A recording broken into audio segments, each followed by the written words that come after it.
ఆకాశం క్రింద భూమికి పైన బ్రతుకుతున్న సమస్త మనుషులు దేవుడు ఉన్నాడు అని 100% నమ్ముతారు. అమెరికా వాళ్ళు కానీ, ఆస్ట్రేలియా వాళ్ళు కానీ, మన భారతీయులు కానీ, ప్రపంచంలో ప్రతి మనిషి దేవుడు ఉన్నాడు అని 100% నమ్ముతారు. కొంతమంది దేవుడు లేడు అని వాదిస్తారు, కానీ వాదించే వారి గుండెల్లో కూడా దేవుడు ఉన్నాడు అనే భయం వాళ్ళ గుండెల్లో కూడా ఉంటుంది. కొంతమంది మేము హేతువాదుకులు అంటారు, దేవుడు లేడు, దయ్యం లేదు, ఇదంతా ట్రాష్ అని పైకి బుకాయించి మాట్లాడతారు, కానీ వారి గుండెల్లో కూడా దేవుడు ఉన్నాడనే భయం తప్పకుండా ఉంటుందని మీరు ఎట్లా చెప్తారండి అని ఒకవేళ నన్ను అడిగితే, ఒక దేశంలో ఒక పర్యాయం దేవుడు లేడు అనే అంశం మీద 3 రోజులు సభలు జరిగాయి. ఈ సభలకంటే ప్రపంచ దేశాల్లో ఉన్న వక్తలు, హేతువాదకులు అందరూ వచ్చారు. వాళ్ళ ప్రసంగాలు వినటానికి వేల మంది ప్రజలు వచ్చారు. 3 రోజులు అనర్గళంగా దేని మీద ప్రసంగం జరిగిందంటే, దేవుడు అనేవాడు లేడు, ఇదంతా అబద్ధం, ప్రజల మూఢనమ్మకాన్ని క్యాష్ చేసుకుని దేవుడు అనే భయం పెట్టి మనుషులను లోపరుచుకోవాలని ఎవడో చేసిన ప్రయత్నం, దేవుడు లేడు, దయ్యం లేదు అని 3 రోజుల పాటు జ్ఞానులంతా వాదించారు. కూర్చున్న ప్రజలంతా ఈ వక్తల ప్రసంగాలు విని, ఒరే నిజమేరా, వీళ్ళు చెప్పేది నిజమే, అంతా సైన్సు, దేవుడున్నాడని అనవసరంగా మనం నమ్మాం, ఇంతకాలం మనం మోసపోయినట్టున్నామని చెప్పి కూర్చున్న వాళ్ళంతా దేవుడు లేడు అనే నిర్ణయానికి దరిదాపుగా వచ్చేసారు. ఇక 3వ రోజు ముగింపు సభ ముగించేటప్పుడు ఆ మీటింగ్స్ ఏర్పాటు చేసిన కన్వీనర్ వందన సమర్పణ చేస్తా, అదే ఓట్ ఆఫ్ థ్యాంక్స్ అంటారు కదా, వందన సమర్పణ చేస్తా ఇట్లా వందన సమర్పణ చేశాడట. దేవుడు లేడు అనే ఈ జ్ఞాన సభలో దేవుని దయ వల్ల చక్కగా జరిగాయి అన్నాడంట. ఏమన్నాడు? దేవుడు లేడు అనే ఈ జ్ఞాన సభలు దేవుని దయ వల్ల చక్కగా జరిగాయి అన్నాడంట. మరి ఇంతకీ దేవుడు ఉన్నట్ట లేనట్ట? లేడు అంటున్నాడు, కానీ వాడి గుండెల్లో కూడా దేవుడు ఉన్నాడనే భయం ఉంది. అయితే ఒకటి గమనించండి, దేవుడు ఉన్నాడనే భయం ప్రజల గుండెల్లో ఉంది, కానీ ఆ దేవుడు ఎవరు తెలుసుకునే విషయంలో మనిషి తప్పటడుగు వేసి కులానికి ఒక దేవుని పెట్టుకున్నాడు, మతానికి ఒక దేవుని పెట్టుకున్నాడు, దేశానికి ఒక దేవుని పెట్టుకున్నాడు. దేవుడు అనే నమ్మకం కలిగిన వాళ్ళు పరమతాన్ని లేకపోతే పరాయి దేవుళ్ళను ద్వేషించకుండా, మీ దేవుడు మీ దేవుడే కాదంట్లా, కాకపోతే మీ దేవుడు మీ దేశానికే దేవుడు, మీ దేవుని సిగ్నల్ ఆ దేశంలోనే కలుస్తుంది, మా దేశంలో చెప్పాలి మా దేశంలో మీ దేవుని సిగ్నల్ కలవదు, మా దేవుని సిగ్నల్ మీ దేశంలో కలవదు అని చెప్పి కులానికి ఒక దేవుణ్ణి, మతానికి ఒక దేవుణ్ణి, దేశానికి ఒక దేవుణ్ణి పెట్టుకున్నారు. విఘ్నత కలిగిన మనుషులరా, వాస్తవంగా సృష్టి ప్రక్రియను మనం గమనిస్తే కులానికి ఒక దేవుడు లేడు, మతానికి ఒక దేవుడు లేడు, జాతికి ఒక దేవుడు లేడు, సర్వ సృష్టికి ఒక్కడే దేవుడు ఉన్నాడు. మీరు అడగొచ్చు, అయ్యా ఒక్కడే దేవుడు ఉన్నాడని మీరు ఎట్లా చెప్తారు? మేము కులానికి ఒక దేవుని పెట్టుకున్నాం, మతానికి ఒక దేవుని పెట్టుకున్నాం, దేశానికి ఒక దేవుని పెట్టుకున్నాం, మీరు ఒక్కడే దేవుడని ఎట్లా చెప్తారండి?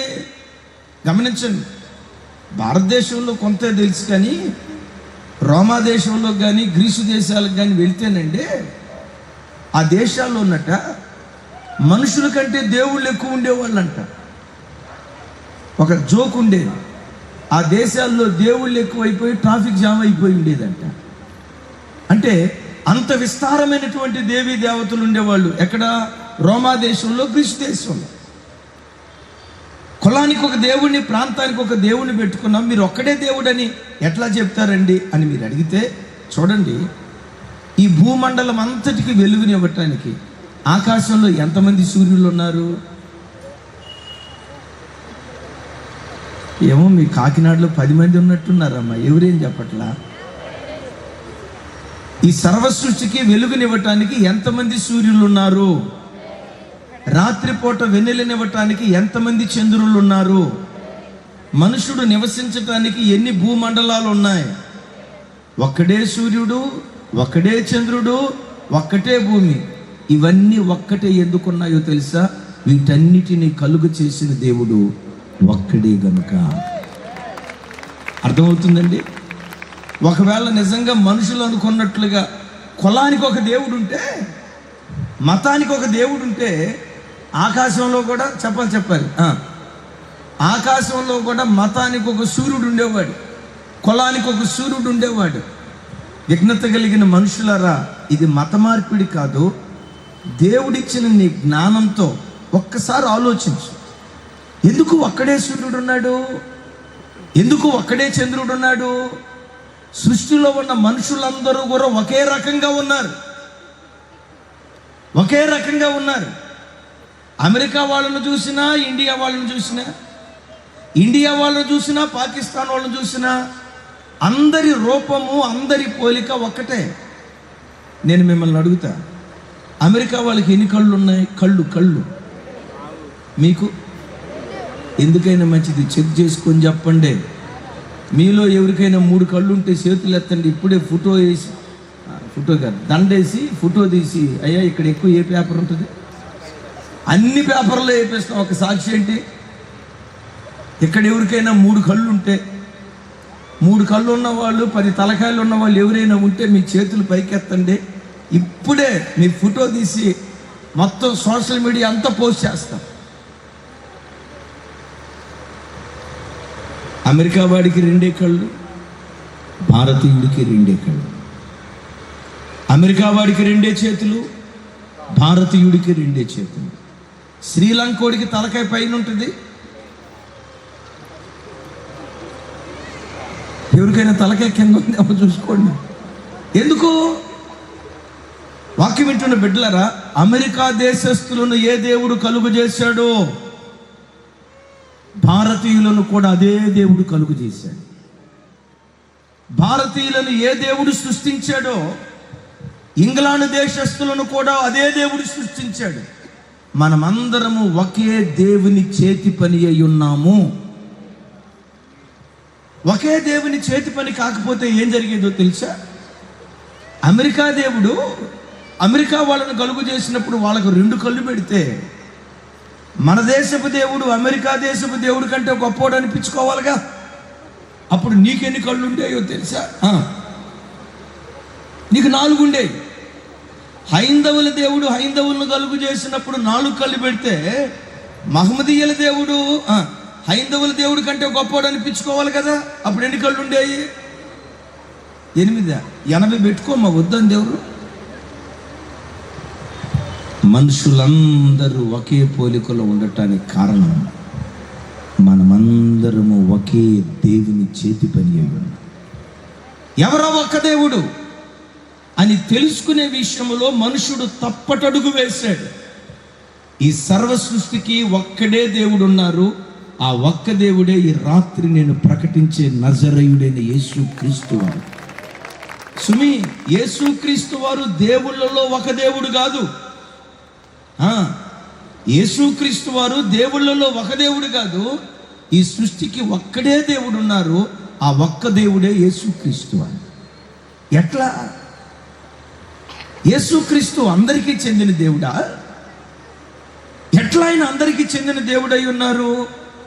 ఆయన జన్మ రహస్యమే యేసుక్రీస్తు వారు అందరి వాడు అని చెప్పకనే చెప్తూ ఉంది.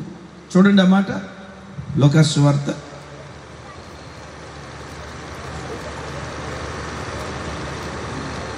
'అందరూ మీ బైబిల్ తెరవండి.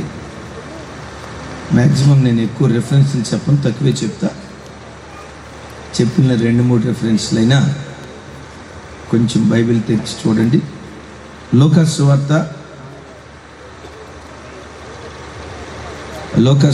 2వ అధ్యాయం 10-11 వచనాలు. నాతో కలిసి అందరూ ఈ మాట చెప్పండి. థ్యాంక్ యూ పాస్టర్ గారు, థ్యాంక్ యూ. నాతో కలిసి అందరూ చెప్పండి, కొంచెం పెద్దగా చెప్పండి. అయితే ఆ దూత, అమ్మ చెప్పాలి గట్టిగా, అయితే ఆ దూత, అమ్మ ఇంటికాడ గొంతులు తెచ్చుకోండి అమ్మా.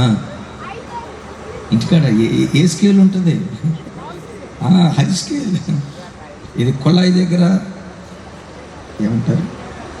కొళాయి అంటారు, అంతే కదా?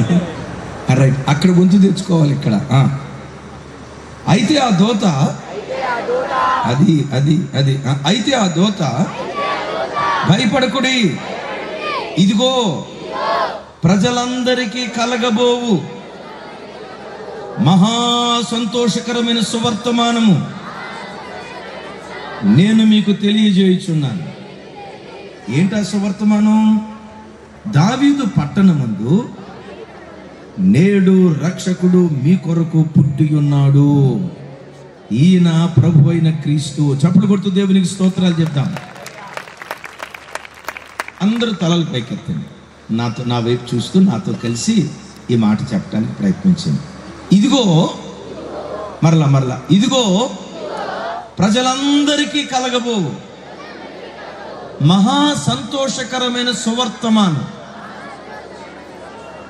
ఇంకొకసారి, ఇదిగో ప్రజలలో కొందరికి కలగబోవు సువర్తమానం అని రాయబడిందా? రాయబడిన మాట ఏంటంటే, ఈ వార్త, ఈ సువార్త ఏదో కొందరికి చెందింది కాదు, అమెరికా వాళ్ళకి మాత్రమే చెందింది కాదు, ఆస్ట్రేలియా వాళ్ళకి మాత్రమే చెందింది కాదు. దూత చెప్పకనే చెప్తున్న మాట, ప్రజలందరికీ కలగబోవు మహా సంతోషకరమైన సువర్తమానము. యేసుక్రీస్తును గూర్చిన వార్త అండి, కొంతమంది ప్రజలకు చెందింది కాదు. బైబిల్లో రాయబడిన మాట చెప్పండి, ప్రజలందరికీ కలగబోవు. ఎందరికి? యేసుక్రీస్తు వారు కొందరికి చెందిన దేవుడు కాదు. యేసుక్రీస్తు వారు ఎవరై అంటే అందరివాడు. చెప్పండి, ఎందరివాడు? మీలో కొంతమంది నవ్వుకుంటున్నారు. అందరివాడు అంటంతో చిరంజీవి అనుకునేరు కాక. వినండి, యేసుక్రీస్తు వారు అందరివాడు.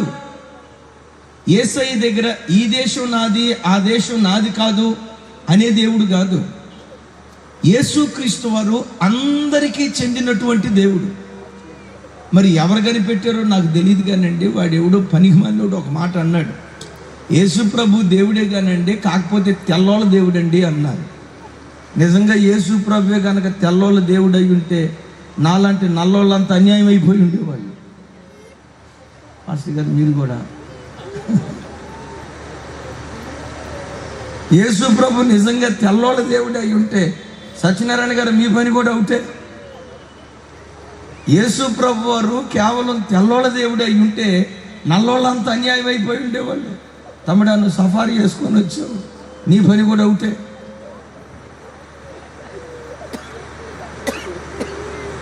యేసుక్రీస్తు తెల్లోళ్ళ దేవుడు కాదు, ఆయన అందరి దేవుడు. యేసుక్రీస్తును గూర్చిన వార్తట, ప్రజలందరికీ కలగబోవు మహా సంతోషకరమైన సువర్తమానము అంటాడు. వాక్యం వింటున్న బిడ్డలారా, మనిషి ఉదయం లేచిన మొదలుకొని రాత్రి పండుకునే వరకు రకరకాల వార్తలు వింటాడు. ఇక రాజకీయాల్లో ఉండేవాళ్ళు అయితే పొద్దున్నే లేవటంతో పేపర్లోనే మొహం పెడతారు. వార్తలు వార్తలు వార్తలు. టీవీ ఆన్ చేస్తే ఫ్లాష్ న్యూస్. జగన్ ఎక్కడికి వెళ్ళాడంటే, చంద్రబాబు నాయుడు గారు ఏం చేశాడంటే, ఢిల్లీలో మోడీ గారు ఏం చేశాడంటే, ఉదయం లేచి మొదలుకొని రాత్రి పండుకునే వరకు మనిషి వార్తల మధ్యలో తన జీవితాన్ని కొనసాగిస్తున్నాడు. విచిత్రం ఏంటో తెలుసా? ప్రపంచంలో ఏ ఒక్క వార్త ప్రపంచంలో ఉన్న ప్రజలందరికీ సంతోషాన్ని కలుగు చేయలేదు. ప్రపంచంలో ఉన్న సమస్త మానవాళికి సంతోషాన్ని కలుగు చేసే ఒకే ఒక్క వార్త యేసుక్రీస్తును గూర్చినటువంటి వార్త. మీరు ఏ వార్త అయినా తీసుకోండి. ఆ మధ్య T20 క్రికెట్ మ్యాచ్ జరిగింది. ఎవరు గెలిచారు ఆ T20లో? మంచి అప్డేట్ ఉన్నట్టుంది క్రికెట్. ఇంగ్లాండ్ ఆ టీంలో ఆడొచ్చినట్టున్నావు తమ్ముడు. సరే చూడండి, ఇంగ్లాండ్ గెలిచింది. ఎవరు ఓడిపోయారు? పాకిస్తానేనా? పాకిస్తాన్ ఓడిపోయింది, ఇంగ్లాండ్ గెలిచింది. వార్త న్యూస్ పేపర్లో వచ్చింది. నేను మిమ్మల్ని అడుగుతా, నవ్వించడానికి కాదు, ఆ వార్త ప్రపంచంలో ఉన్న ప్రజలందరికీ సంతోషాన్ని కలుగు చేస్తుందా? ఇంగ్లాండ్ గెలిచిందనే వార్త వినటంతో ఇంగ్లాండ్ దేశస్తులు గంతులు వేస్తారు, మా దేశం గెలిచిందని. అదే వార్త పాకిస్తాన్ వాళ్ళు వింటే విచారాన్ని వ్యక్తం చేస్తారు. అదే వార్త మన దేశంలో ఉన్న ప్రజలకు తీసుకొని వచ్చి క్రికెట్లో ఇంగ్లాండ్ గెలిచిందట, పాకిస్తాన్ ఓడిపోయిందట అని మన దేశంలో చెప్పామనుకోండి, అది ఎక్కడో ఇంగ్లాండ్ దేశం పాకిస్తాన్ దేశం కదండి, మనకి ఎందుకండి అంటారు. అంతే కదా గారు? చెప్పాలి, అంతే కదా? అది ఇంగ్లాండ్ దేశానికి సంబంధించింది కదండి, పాకిస్తాన్కి సంబంధించి ఇది మంద కాదు కదా అంటారు. అయ్యలారా, ప్రపంచంలో ఏ ఒక్క వార్త ప్రజలందరికీ సంతోషాన్ని కలుగు చేయబోదు. ఒకవేళ ఈ రాత్రి నేను ఇట్లా ప్రకటన చేశాను అనుకోండి, నేను అట్లా చేయట్లా అనుకోండి. ఏమని? ఈ రాత్రి సెమీ క్రిస్మస్ కూడికి ఎంతమంది అయితే వచ్చారో వచ్చిన వాళ్ళందరికీ తలో ₹1,00,00,000 ఇస్తున్నాను అని అన్నా అనుకోండి. ఎవరికి ఇట్లా వచ్చిన వాళ్ళందరికీ తలో ₹1,00,00,000 ఇస్తున్నానని చెప్పాను అనుకోండి, ఎవరికి ఈ వార్త ఎవరికి సంతోషంగా ఉంటుంది? ఆ పక్కింటి ఉన్న వాళ్ళు, ఇది మీటింగ్కి వచ్చిన వాళ్ళకి కదండి, అయ్యయ్యో మేము కూడా మీటింగ్కి వస్తే బాగుండేది, అయ్యయ్యో ఇది మీటింగ్కి వచ్చిన వాళ్ళకి కదండి అని అంటారు. నేనంట, ప్రపంచంలో మనుషులందరికీ ఒక వార్త దుఃఖాన్ని కలుగు చేస్తే మరొకరికి సంతోషాన్ని కలుగు చేస్తుంది, ఇంకొందరికి అది మనకు చెందింది కాదు కదా అని నిర్లిప్తంగా ఉంటారు. పుట్టిన బిడ్డ మొదలుకొని పుట్టబోయే బిడ్డ వరకు, అమెరికా మొదలుకొని ఆస్ట్రేలియా వరకు 800 కోట్ల మంది ప్రజలకు సంతోషాన్ని కలుగు చేసే ఒకే ఒక్క వార్త యేసుక్రీస్తును గురించినటువంటి వార్త. ఎందుకో తెలుసా? ఆయన అందరి వాడు. యేసు ఏ కొందరికో చెందినవాడు కాదు.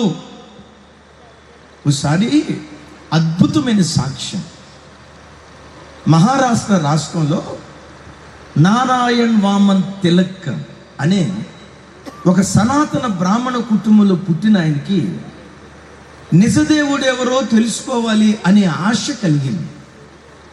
నారాయణ్ వామన్ తిలక్, చూడండి, ఆయన పేరు మీరు వినుండకపోవచ్చు కానీ సోషల్ స్టడీస్లో తిలక్ అనే పేరు ఎప్పుడైనా విన్నారా? తిలక్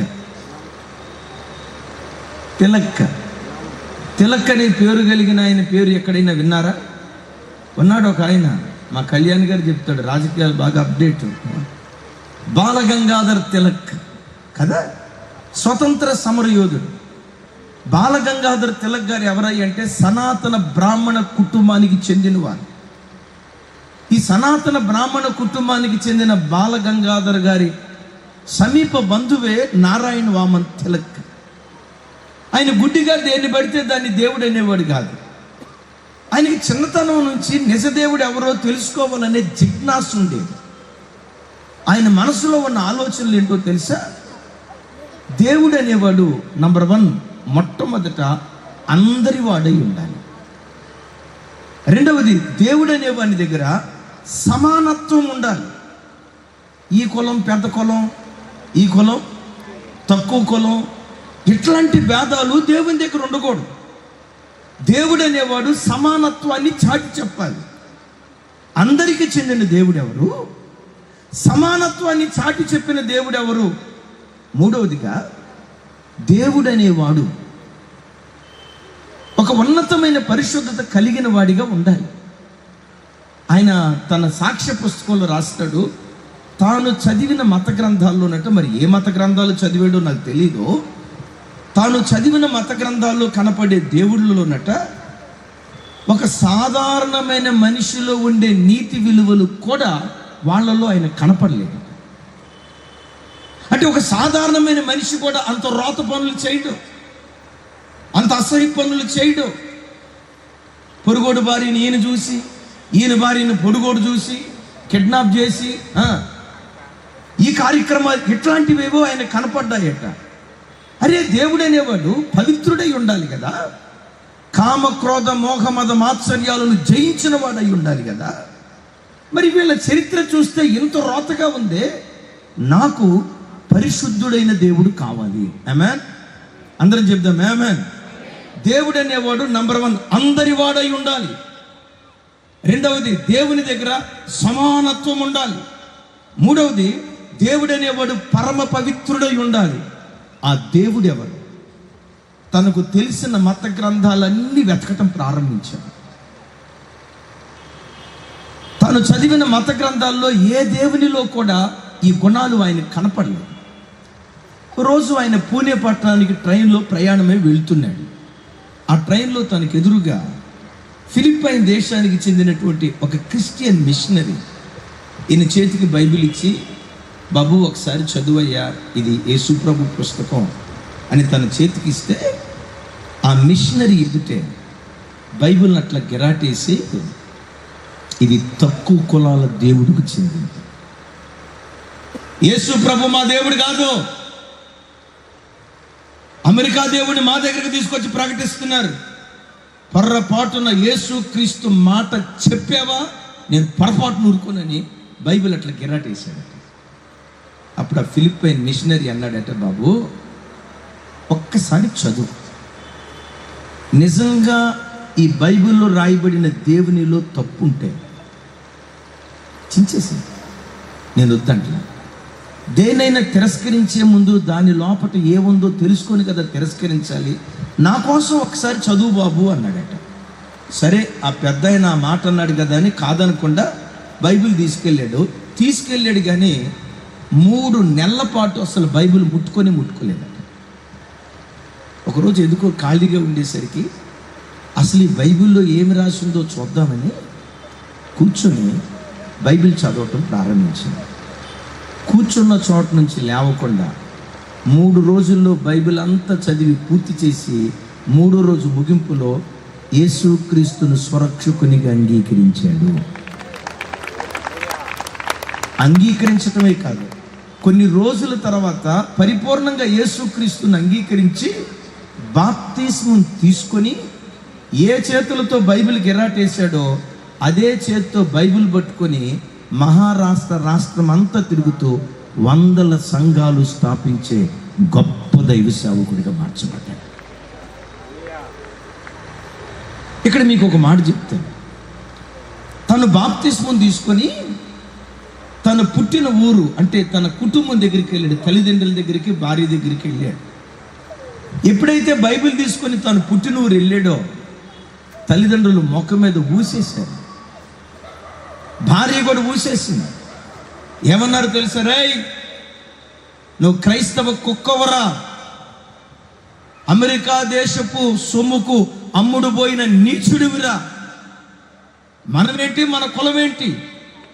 భారతదేశంలో బ్రాహ్మణ వంశం అనేది ఉన్నతమైన వంశం, అప్రాచ్యుడా, మన వంశానికి మన గోత్రానికి కళంకం తెచ్చావు, నీలాంటి వాడి ఇంటిలో అడుగు పెట్టకూడదు అని తల్లిదండ్రులు అంటూ ఉంటే భార్య పరిగెత్తుకుంటా బయటకు వచ్చి, ఈ క్రైస్తవ కుక్కను నా భర్తగా చేసుకోవడానికి నేను ఇష్టపడలేదు, నీ ముందే నా తాలిబొట్టు తెంచేస్తానని తాలిబొట్టు తెంచబోతూ ఉంటే నారాయణ వామన్ తిలక్ వచ్చి అన్నాడట, అమ్మా నీకు ఇష్టం లేకపోతే తెంచు, నేను వద్దంటలా, కానీ తెంచే ముందు నన్ను నువ్వు తృణీకరించే ముందు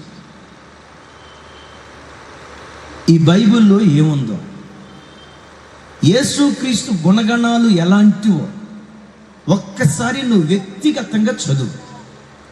యేసుక్రీస్తులో ఏవైనా లోపం ఉన్నట్లుగా నీకు తెలిస్తే, ఆయన తక్కువ కులాలకు చెందిన దేవుడు అని గనక నీకు తెలిస్తే, ఏదో ఒక జాతికి సంబంధించిన వాడు అన్న సంగతి నీకు అనిపిస్తే, యేసుక్రీస్తు గుణగణాల్లో ఏవైనా నీకు లోపం కనపడితే నాకు చెప్పు, నీ ముందే క్రైస్తవ్యాన్ని వదిలేసి మన పాత ధర్మంలోకి నేను వస్తాను అన్నాడు. వెంటనే ఈ బైబిల్లో తప్పు కనిపెడదామని చెప్పి భార్య క్రొత్త నిబంధన పుస్తకాన్ని తీసుకొని మత్తయి సువార్త నుండి ప్రకటన గ్రంథం వరకు అసలు ఏముందో చదువుదామని చదవటం ప్రారంభించింది. విచిత్రం ఏంటో తెలుసా? ప్రకటన గ్రంథం చదివి ముగించే లోపే భార్య కూడా యేసుక్రీస్తు ప్రభుని స్వరక్షకునిగా అంగీకరించి, అయ్యా ఇంతకాలం నువ్వు ఏ దేవుని వెతుకుతున్నావో ఆ దేవుడు పరిశుద్ధ గ్రంథమైన బైబిల్లో ఉన్నాడు. ఏంటి నువ్వు వెతుకుతుంది? దేవుడు అనేవాడు అందరివాడు, రైట్? దేవుడు అనే వానిలో సమానత్వం ఉండాలి, రైట్? మూడవది, దేవుడు పరమ పరిశుద్ధుడై ఉండాలి. ఆ పరిశుద్ధత యేసుక్రీస్తులో నేను కూడా చూసానయ్యా. ఏ దేవుని నువ్వు ప్రకటిస్తున్నావో నేను ఆ దేవుణ్ణి ప్రకటిస్తూ బ్రతుకుతానని భార్యాభర్తలిద్దరూ కలిసి మహారాష్ట్ర రాష్ట్రమంతా తిరుగుతూ వందల సంఘాలు స్థాపించే గొప్ప దైవ సేవకులుగా మార్చబడ్డారు. చప్పట్లు కొడుతూ ప్రభుకి స్తోత్రాలు చెప్తా. గట్టిగా గట్టిగా హల్లెలూయా. ఇంకోసారి హల్లెలూయా. అందుకని దూత అంటాడు, ఇదిగో ప్రజలందరికీ కలగబోవు మహా సంతోషకరమైన సువర్తమానం, యేసుక్రీస్తు జననం సర్వ ప్రపంచ మానవాళికి సంతోషాన్ని కలుగు చేసింది. ఈరోజు ఈ వాక్యం వింటున్న బిడ్డలరా, యేసుక్రీస్తు వారికి ముందు బాప్తిస్మం ఇచ్చి యోహాను పుట్టారు. యోహానును గూర్చి దూత ఏం చెప్తాడో తెలుసా? ఇతడు పుట్టినందువల్ల అనేకులు సంతోషిస్తారు అని రాసింది. యోహాను పుట్టుక అనేకులకు సంతోషాన్ని కలుగు చేసింది. యేసుక్రీస్తు వారి పుట్టుక ప్రజలందరికీ సంతోషాన్ని కలుగు చేసింది. నేను మీతో ఇక్కడ ఒక మాట చెప్తాను. యేసయ్య పుట్టుక అందరికీ సంతోషం కలుగు చేసినట్లుగా, యోహాను పుట్టుక అనేకులకు సంతోషాన్ని కలుగు చేసినట్లుగా, ఈ క్రిస్మస్ దినాల్లో బ్రతుకుతున్న క్రైస్తవ బిడ్డలరా, నీ పుట్టుక కూడా నీ ఇంటి వారికి సంతోషాన్ని కలుగు చేయాలి. దేవుడు నీకు ఇచ్చిన నీ పుట్టుక కూడా కట్టుకున్న భార్యకి, కడుపున పుట్టినటువంటి పిల్లలకు, కన్న తల్లిదండ్రులకు నీ పుట్టుక సంతోషాన్ని కలుగు చేసే పుట్టుకగా ఉండాలి. నిన్ను కన్న తండ్రి నిన్ను చూసినప్పుడల్లా ఏమన్నాలో తెలుసా?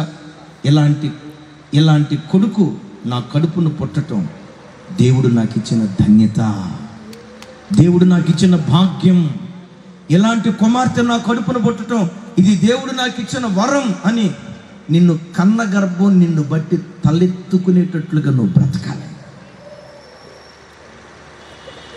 ఈరోజు ఈ వాక్యం వింటున్న భార్యాభర్తలారా, ఒక భర్త నిన్ను చూసి ఇలాంటి ప్రార్థనాపరురాలైన భార్య నాకు దొరకటం దేవుడు నాకు ఇచ్చిన భాగ్యం అయ్యా, ఇలాంటి సాత్వికురాలైన భార్య నాకు దొరకటం దేవుడు నాకు ఇచ్చిన కృపయ్యా అని ఏ భర్త నిన్ను కట్టుకున్నాడో ఆ భర్త నిన్ను బట్టి సంతోషించేటట్లుగా ఉండునుగాక.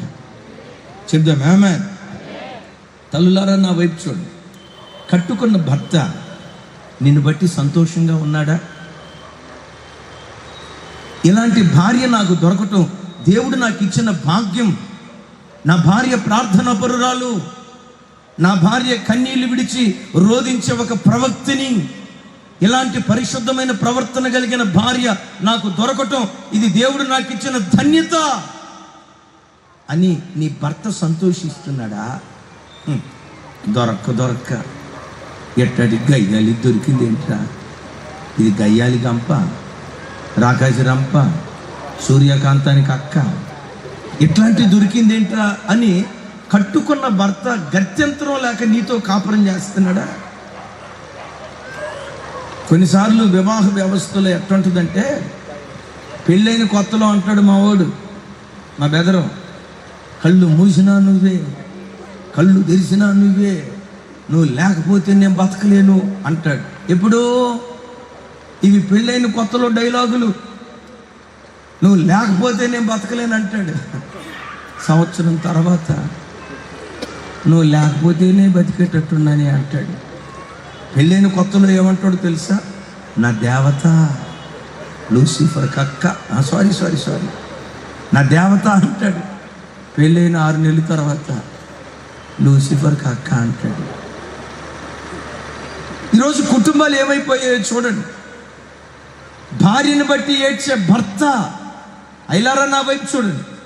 నిన్ను ఒక భార్య కట్టుకుందే, నిన్ను నమ్మి తన ఇంటిని విడిచిపెట్టి పేగు బంధాన్ని తెంచుకొని 21 సంవత్సరాలు ఒక తండ్రి తల్లి దగ్గర ఒక పుట్టింటిలో పెరిగి వివాహ వ్యవస్థ ద్వారా కుటుంబ వ్యవస్థను పేగు బంధాన్ని తెంచుకొని నీ ఇంట్లో అడుగుపెట్టిందే నీవు కట్టుకున్న నీ భార్య ఈరోజు నిన్ను చూసి ఇలాంటి మంచి భక్తి కలిగిన భర్త నాకు భర్తగా దొరకటం దేవుడు నాకు ఇచ్చిన భాగ్యం అని నిన్ను కట్టుకున్న భార్య నిన్ను బట్టి ఆనందపడుతుందా? నిన్ను చూసి దొరక్క ఏమనుకోవద్దు చెప్తే దొరక్క ఎట్టాడు సన్నాసుడు దొరికాడేంటి, ఇలాంటి తాగుబోతుడు దొరికాడేంటి, ఇలాంటి తిరుగుబోడు దొరికాడేంటి, ఇట్లాంటి వాడు దొరికాడు. చిన్నిళ్ళు పెద్దిళ్ళు రెండిళ్ళు మెయింటైన్ చేస్తున్నాడు. చిన్నిళ్ళు పెద్దిళ్ళు అంటే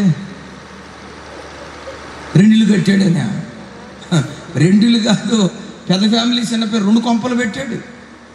ఇట్లాంటి తిరుగుబోతు భర్త దొరికాడేంటని ఒకవేళ నమ్మి వివాహ వ్యవస్థ ద్వారా నీ జీవితంలో అడుగుపెట్టిన నీ భార్య ఒకవేళ నిన్ను గూర్చి ఏడుస్తుందేమో, కన్నా తల్లిదండ్రులు ఏడుస్తున్నారేమో. అయిలారా మీకు ఒక మాట చెప్తాను, దేవుడు మనిషికిచ్చిన వాటిలో జీవితం చాలా విలువైంది. ఎందుకు జీవితం విలువైందో తెలుసా?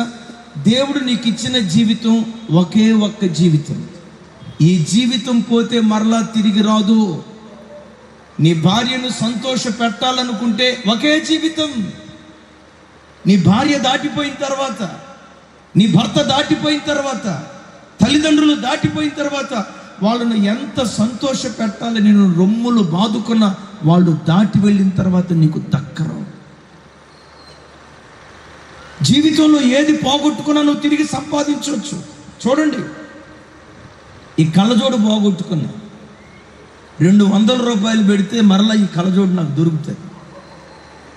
నా చేతిలో మైకు పోగొట్టుకున్నా, ఒక 5,000 రూపాయలు పెడితే ఇట్లాంటి మైక్ ఇంకొకటి దొరుకుతుంది.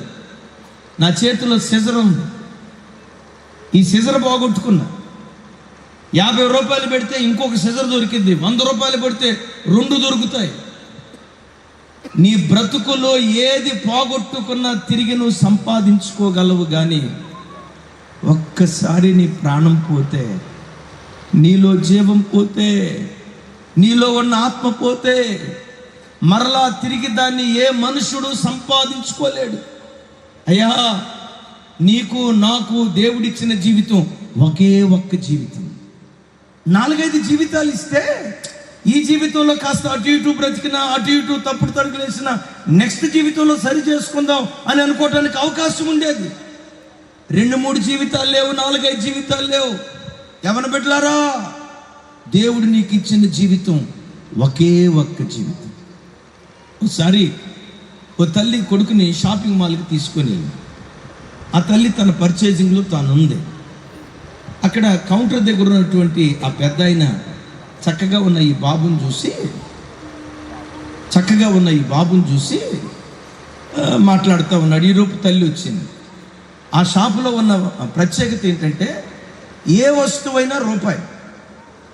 తల్లి ఆ కొడుకు రూపాయి ఇచ్చి, నాయనా ఈ షాపులో నీకు ఏ వస్తువు కావాలంటే తీసుకోరా అని రూపాయి ఇచ్చింది.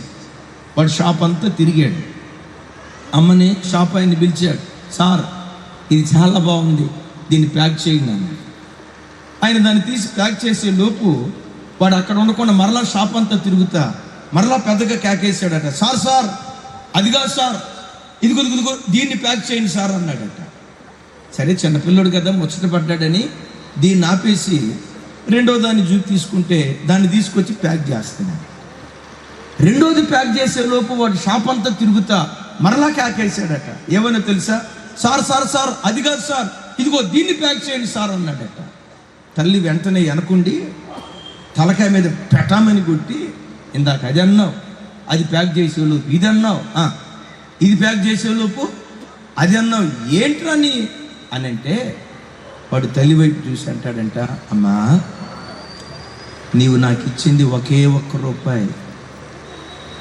ఈ ఒక్క రూపాయితో ఈ షాపులో ఉన్న వస్తువులన్నిటిలో ఉత్తమమైన దాన్ని నేను ఎన్నుకోవాలి. 2-3 రూపాయలు ఇస్తే చాయిస్ అది ఇది అది అని 2-3 నేను ఎన్నుకునేవాడిని. అమ్మా నువ్వు నాకు ఇచ్చింది ఒకే రూపాయి అమ్మా, ఈ ఒక్క రూపాయితో ఉత్తమమైన దాన్ని నేను ఎన్నుకోవాలి. అయిలారా, కోవిడ్ దినాల్లో మన కళ్ళ ముందు, మన వాళ్ళు కళ్ళ ముందు ఆకులు రాలిపోయినట్లుగా రాలిపోయారు. మీలో కొంతమంది అనుకుంటూ ఉంటారు, అమ్మ ఇంకొకసారి కనపడితే బాగుండు కదా, చనిపోయిన అమ్మ ఒక్కసారి కనపడితే బాగుండు కదా. ఈ third wave, second wave Covid దినాల్లో దేవుడు నాకు ఇచ్చిన నా తల్లిని కూడా నేను కోల్పోయాను. ఎప్పుడైనా సడన్గా ప్రయాణాలు వెళ్తున్నప్పుడు సడన్గా అమ్మ గుర్తు వస్తుంది. గుర్తొచ్చినప్పుడు అమ్మ ఒకసారి కనపడితే బాగుండే. ఒకే జీవితం, ఒకే జీవితం, ఒకే జీవితం. నువ్వు చనిపోయిన తర్వాత, ప్రాణం కోల్పోయిన తర్వాత దాన్ని తిరిగి పొందుకోవాలన్నా తిరిగి పొందుకోలేవు. అందుకని నేను అంటా, ఈ ఒక్క జీవితంలో నీవు సంతోషంగా బ్రతకటం కాదు, నీ చుట్టూతో ఉన్న వారికి సంతోషాన్ని పంచే సంతోషపు ఔషధంగా నువ్వు బ్రతికితే అదే అసలు సస్సులు నిజమైన జీవితం. గట్టిగా చప్పట్లు కొడుతూ ప్రభుకు స్తోత్రాలు చెప్తాం. బాప్తిస్మం ఇచ్చి యోహాను పుట్టుక అనేకులకు సంతోషాన్ని ఇచ్చింది.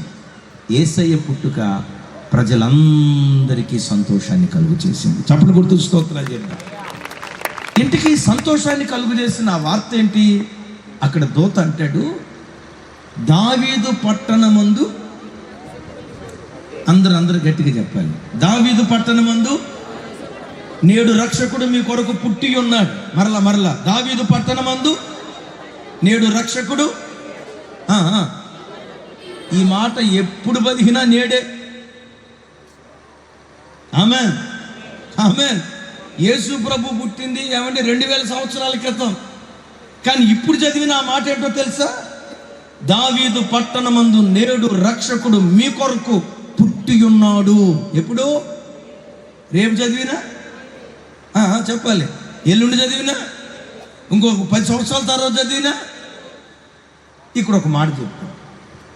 యేసు ప్రభు వారు దావీదు పట్టణమందు పుట్టడానికి కారణం ఏంటి? 2 కారణాలు చెప్తాను. ఒకటి, యోధాదేశపు బెత్లెహేమ, యోధా ప్రధానులలో నువ్వు ఎంత మాత్రము అల్పమైన దానివి కాదు.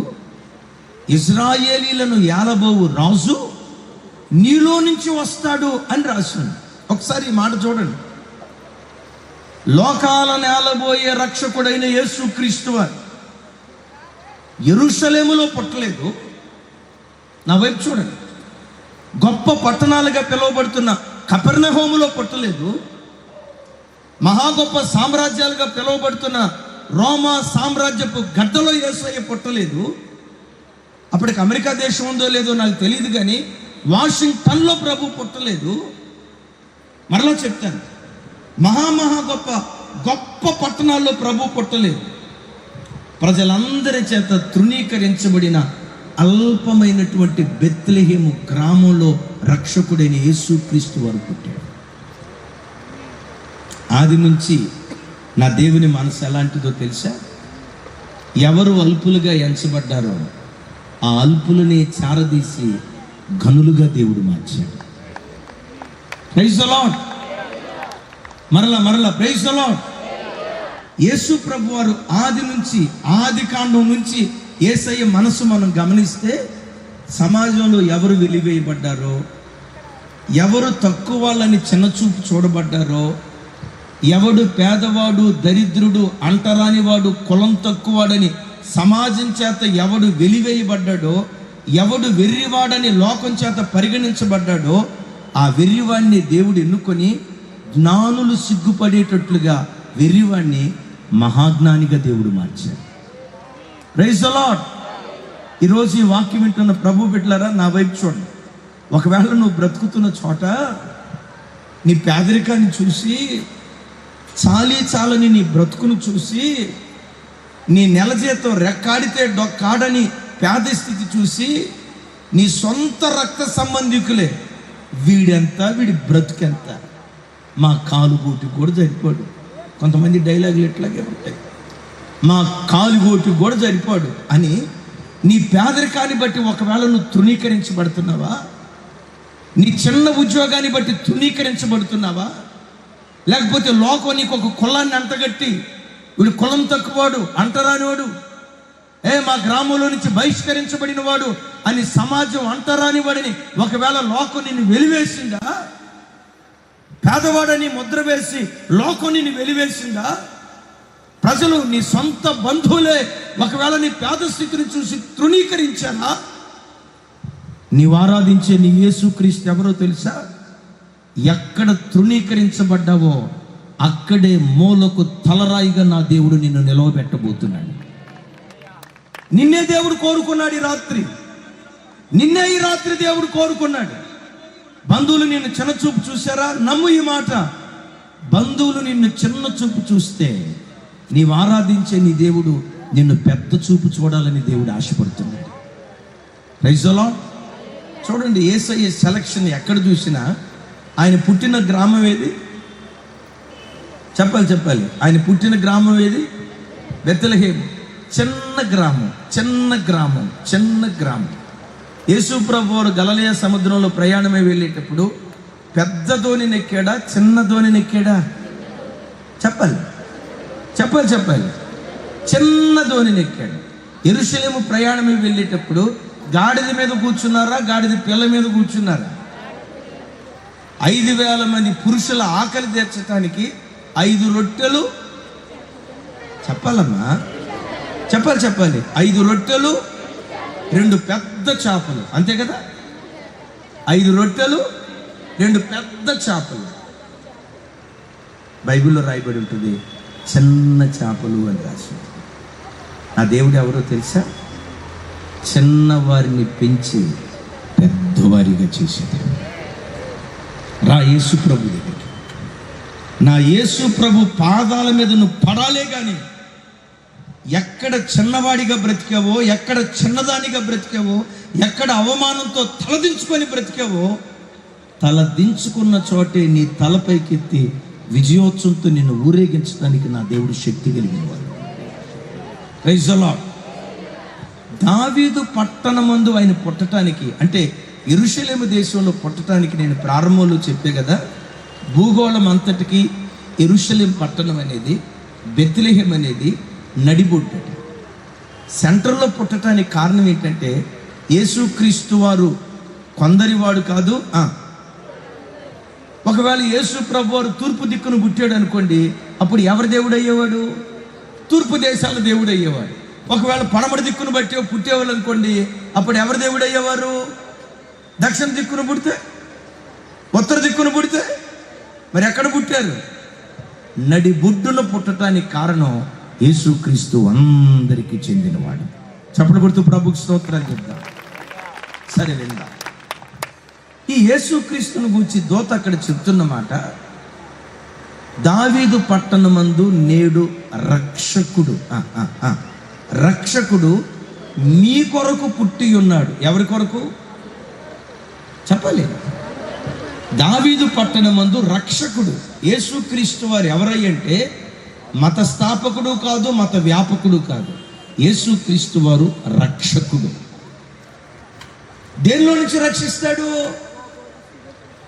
దేనిలో నుంచి రక్షించే రక్షకుడు ఇదే లూకాసు వార్తలో చూడండి, జకరియా ప్రవక్త ప్రవచిస్తూ మాట్లాడతారు. లూకాసు వార్త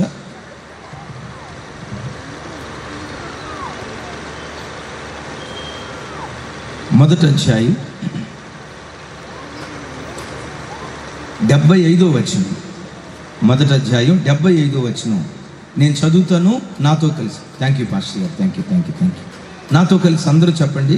మనము, కొంచెం గట్టిగా, మనము శత్రువుల చేతి నుండి విడిపింపబడి మన జీవిత కాలం అంతయు నిర్భయులమై ఆయన సన్నిధిని పరిశుద్ధముగాను నీతిగాను ఆయనను సేవింపను అనుగ్రహించుటకు ఈ రక్షణ కలుగు చేసెను. చప్పట్లు కొడదాం గట్టిగా అందరూ. ఈ రక్షకుడు మనందరికి రక్షణ కలుగు చేశాడు. ఏంటా రక్షణ? శత్రువు చేతిలో నుంచి విడిపించడానికి రక్షకుడు ఉదయించాడు అని భక్తుడు జకరియా గ్రంథకర్త జకరియా ప్రవచనం ద్వారా మాట్లాడతాడు. యేసుక్రీస్తు వారు శత్రువు చేతి నుండి విడిపించేవాడు. నేను మిమ్మల్ని అడుగుతా, అసలు మనిషికి శత్రువు ఎవరు? మనిషికి శత్రువు ఇంటి ఎదురుడు కాదు, ఇంటి వెనకున్నవాడు కాదు, ఇంటి చుట్టూతో ఉన్నవాడు కాదు. ఈ సృష్టిలో మనిషికున్న ఏకైక శత్రువు పాపం. ఆ పాపానికి కారణమైన పాప పురుషుడైన సాతాను. ఇదే మనిషి శత్రువు. కొన్నిసార్లు మనం అనుకుంటాం, వాళ్ళు మా శత్రువులండి, వీళ్ళు మా శత్రువులండి, వీళ్ళు మా కీడు కోరారండి, వీళ్ళు మా నష్టాన్ని కోరారండి అని ఎవరెవరో నీ శత్రువులని నువ్వు అంటావు. కానీ బైబిల్లో మనం చూస్తే ఈ సృష్టిలో మానవాళికి ఉన్న మొట్టమొదటి శత్రువు పాపం. పాపానికి కారణమైన మూల పురుషుడు, పాప పురుషుడైన సాతాను. వాక్యం వింటున్న బిడ్డలారా, ఈ కాలంలో ప్రజలు పాపానికి భయపడే వాళ్ళు లేరు. పాపం అంటే కలవరపడే వాళ్ళు లేరు. తమ్ముడు భలే చక్కటి పాట. తమ్ముడు నాకు తెలిసి ఈ పాట రాసిన తమ్ముడు ఎవరు? నాకు తెలిసి ఈ టైటిల్తో ఎవరు పాట పాడి ఉండకపోవచ్చు. తమ్ముడు, నీ భయము చేతనే నాకు ఈ వైభవం. మనిషికి పాపానికి దేవునికి భయపడేవాడు లేడు. తాను చేస్తున్న పాపాన్ని ఎవరైనా చూస్తారేమో భయపడతారు, కానీ పాపం చేస్తున్నందుకు మనిషి భయపడతారు. కీర్తనలో దావీదు భక్తుడు ఒక చోట అంటాడు, భయము నుండి పాపం చేయకుడి అంటాడు. భయము నుండి పాపం చేయకుడి అంటాడు. ఎందుకు మనిషి పాపం చేయటానికి భయపడాలంటే, ఈరోజు మానవ జీవితాలు నాశనమైపోవటానికి, మనిషి తన బ్రతుకులో కన్నీళ్ళు అనుభవించడానికి, పేదరికాన్ని అనుభవించడానికి, ఆర్థిక ఇబ్బందులు అనుభవించడానికి, అవమానాన్ని అనుభవించడానికి, మనిషి తన జీవితంలో కన్నీళ్ళే తనకు అన్నపానాలుగా మారటానికి 90% కారణం పాపం. మనిషి పాపంలో నుంచి బయటకు రావాలనుకున్నాడు, కానీ రాలేకపోతున్నాడు. త్రాగుడనే పాపం, వ్యభిచారం అనే పాపం, అక్రమ సంబంధాలనే పాపం, దొంగతనం అనే పాపం, ఫోర్నోగ్రఫీ అనే పాపం, అశ్లీలమైన బూతు బొమ్మలనే పాపం. ఈ పాపపు ఊబిలో మనిషి కూరుకుపోయి బయటకు రావాలని ఎంత ప్రయత్నం చేసినా మనుషుడు రాలేకపోతున్నాడు. అద్భుతమైన వార్త ఏంటో తెలుసా? మనిషిని పాపపు ఊబిలో నుంచి లేవనెత్తగలిగే ఒకే ఒక్క దేవుడు నేను ప్రకటించే నజరేయుడైన యేసుక్రీస్తు. యేసుక్రీస్తు నామస్మరణ నీకు పాప విమోచన కలుగు చేస్తుంది. యేసుక్రీస్తు రక్తం నీకు పాప విమోచన కలుగు చేస్తుంది. ఎంత ఘోరమైన పాపపు ఊబిలో నువ్వు కూరుకుపోయినా నిన్ను లేవనెత్తగలిగిన శక్తి నా యేసుక్రీస్తులో ఉంది. నా సంఘంలోనే ఒక సహోదరి చాలా భక్తి కలిగింది. కొంచెం ఓపెన్గానే చెప్తాను, పర్వాలేదు. ఆ బిడ్డ కాపుల కుటుంబం నుంచి రక్షించబడింది. మంచి చాలా భక్తి కలిగింది. ఎంత భక్తి కలిగింది అంటే, మా చర్చిలో ప్రార్థనా పరులు అని చెప్పుకునే 10 మందిలో ఈ బిడ్డ 2-3 స్థానాల్లో ఉంటారు. అంత భక్తి కలిగింది. అసలు మందిరానికి వచ్చి మోకరించిందంటే కళ్ళమటి నీళ్ళు అలా వలవల వలవల వలవల కన్నీళ్ళు విడుస్తూ ఉంటాడు. అంత ప్రార్థన పరులు.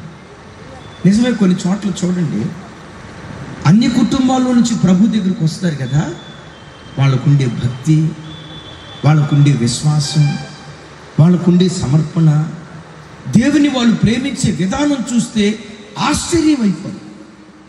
కొంతమంది తాతల ముత్తాతల కాలం నుంచి క్రైస్తవులు అని చెప్పి, అందరు నేను అంటలేదు సుమి, తాతల ముత్తాతల కాలం నుంచి మేము క్రైస్తవులు అని కొంతమంది చెప్తారు. వాళ్ళు చెప్పే మాటలు ఎట్లుంటాయో తెలుసా? మా తాత ఎవరు తెలుసా? రెవరెండు. మా ముత్తాత ఎవరు తెలుసా? 62. మా బాబాయ్ ఎవరు తెలుసా? 32. మా తాత ఎవరు తెలుసా? బిషప్. ఇక వాడిని అడిగితే సొరకాయలు, బీరకాయలు, గుమ్మడికాయలకు వస్తూ ఉంటాడు. వెతికితే ఏమైనా భక్తి ఉందా అని చూస్తే ఇంత కూడా కొన్నిసార్లు కనపడదు. యేసు ప్రభు అంటంతో వీడి ఫీలింగ్ ఎట్లుంటుందో తెలుసా? యేసు ప్రభు ఉన్న బయట కూడా మా బాబాయ్ అన్నట్టుంటాడు. అంత పశ్చాత్తాపం అది ఉండదు. అట్లాగని అందరు నేను అనను సుమి. నేను తాతల ముత్తాతల కాలం నుంచి ప్రభు దగ్గరికి వచ్చినోడే. అందరూ అలా ఉండరు. కానీ ఎక్కువ శాతం ఏంటో తెలుసా? తాతల ముత్తాతల కాలం నుంచి క్రైస్తవ్యంలో ఉన్న వాళ్ళు వెనుకబడిపోతున్నారు. అన్ని కుటుంబాల నుంచి రక్షించబడిన వాళ్ళు యేసయ్యను ప్రాణాధికంగా ప్రేమిస్తున్నారు. అందుకని యేసయ్య వేదనతో చెప్తాడు, మొదటి వారు కడపటి వాళ్ళు అయిపోతున్నారు, కడపటి వారు మొదటి వాళ్ళు అయిపోతున్నారు. నా ఆశ మొదటి వారు మరి మొదటి వారిగా ఉండాలి, కడపటి వారు మొదటి వారు కావాలి. Praise the Lord. కడపటి వారు మొదటి వారు కావాలి. మొదట్లో ప్రభు దగ్గరకు వచ్చిన వాళ్ళు మరెక్కువ శ్రేష్టమైన భక్తి జీవితం చేసే కృప ప్రతి క్రైస్తవ కుటుంబం మీద దేవుడు కుమ్మరించును గాక. చప్పట్లు కొట్టి యేసయ్యకు స్తోత్రాలు చెప్దాం. ఆ బిడ్డ భలే భక్తి కలిగిందండి, భలే భక్తి కలిగింది. ఆ బిడ్డ ఎంత భక్తి కలిగిందో భర్త అంత తాగుబోతు. ఎంత తాగుబోతు అంటే, ఇక తాగాడంటే మనోడు రోడ్డు మీద పడిపోతాడో మురికి కాలువలో పడిపోతాడో తెలియదు. ఎంత తాగుతా భార్యని అంటాడు, నువ్వు యేసు ప్రభు దగ్గరికి వెళ్తే నా పరువు పోతుందే, మనమేంటి మన కులం ఏంటే, ఆ యేసు ప్రభు దగ్గరికి వెళ్తే నాకు సిగ్గు అయిపోతుంది, అవమానం అయిపోతుంది, నా పరువు పోతుంది అంటాడు. ఈ పరువు కలిగినోడు ఎట్టాటోడో తెలుసా? ఇక తాగాడంటే రోడ్డు మీద పడిపోయాడంటే దిగంబర స్వామి యోగి వేమన వంశానికి వెళ్ళిపోతాడు. ఒంటి మీద బట్ట ఉండదు, మురికి కాలువలో పడిపోతాడు. అంటాడు భార్యను పట్టుకొని ఆ యేసు ప్రభు దగ్గరికి వెళ్తే నా పరువు పోతుంది అంటాడు. నేను అనుకుంటా అప్పుడప్పుడు, అసలు పోవటానికి ఉంటేగా మనోడికి, సపరేట్గా పోవటానికి ఉంటేగా. భార్యను పట్టుకొని అంటాడు, నువ్వు ఆ యేసు ప్రభు దగ్గరికి వెళ్తే నా పరువు పోతుంది అనేవాడు. నాకు వచ్చి చెప్తా ఉండేది, అమ్మా ఏదో ఒకరోజు దేవుడు దర్శిస్తాడులే అమ్మా, మన ప్రార్థనలన్నీ వ్యర్థమైపోతాయా, ఏదో ఒకరోజు దేవుడు పట్టుకుంటాడులే అమ్మా అని చెప్పేవాడిని. కానీ ఎన్నిసార్లు ఆ చెల్లి పిలిచిన మనోడికి వాక్యం చెప్పడానికి నేను అసలు వెళ్ళేవాడిని కాదు. ఎందుకంటే మహారటమతపోరు ముండోడు. అందరూ దీన్ని పట్టుకొని, అయ్యా ఇక్కడ తూర్పు ఎక్కడా, ఇట అందరూ దీన్ని పట్టుకొని తూర్పు అంటారు. అయితే మనోడు అంటాడు ఇది పడమరా అంటాడు. అందరూ దీన్ని పట్టుకొని పడవరా అంటే లేదు లేదు ఇదే తూర్పు అంటాడు. అంత మొండోడు. ఈ మొండోడికి వాక్యం చెప్పడానికి మనకి ఎక్కడ ధైర్యం వస్తుంది? అన్నయ్య అందరు ఇళ్ళకి వెళ్తున్నారు, మా ఇంటికి కూడా రండి అన్నయ్య, మా ఇంటికి కూడా రండి అన్నయ్య చెల్లి చెప్తూ ఉండేది. మొత్తానికి ఒకరోజు ధైర్యం తెచ్చుకొని వెళ్ళే వాళ్ళ దగ్గరికి వాక్యం చెప్పడానికి. ఎంత ధైర్యం తెచ్చుకున్నానంటే, గొలియాతుతో యుద్ధం చేయడానికి దావీదు ఎంత ధైర్యం తెచ్చుకున్నాడో నేను కూడా అంత ధైర్యం కూడగట్టుకొని వాక్యం చెప్దామని వెళ్ళేసరికి ఇంటి లోపల నుంచండి సారా వాసన వస్తుంది. మనోడు దేవదాసు లోపల ఉన్నట్టున్నాడు. ఇంటి లోపల నుంచి సారా వాసన వస్తుంది. నేను అడిగాను, ఏంటమ్మా ఇంటి లోపల సారా వాసన వస్తుంది అన్న.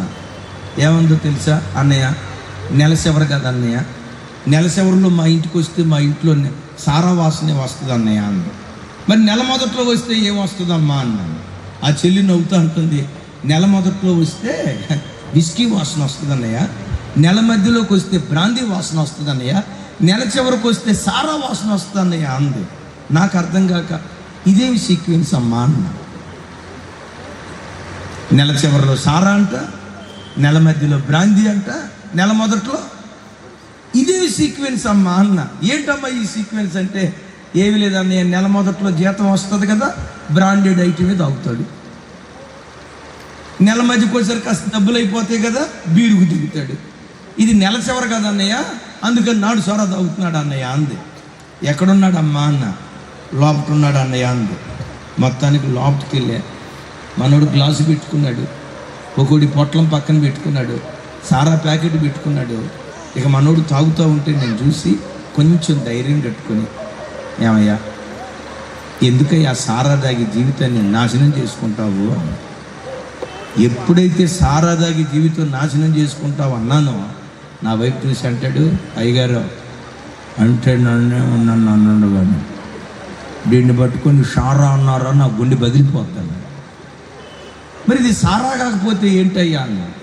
ఎట్లా ఊపుతా అంటాడు, ఇది సారా కాదు అయ్యగారు, సంతోషమాత అన్నాడు.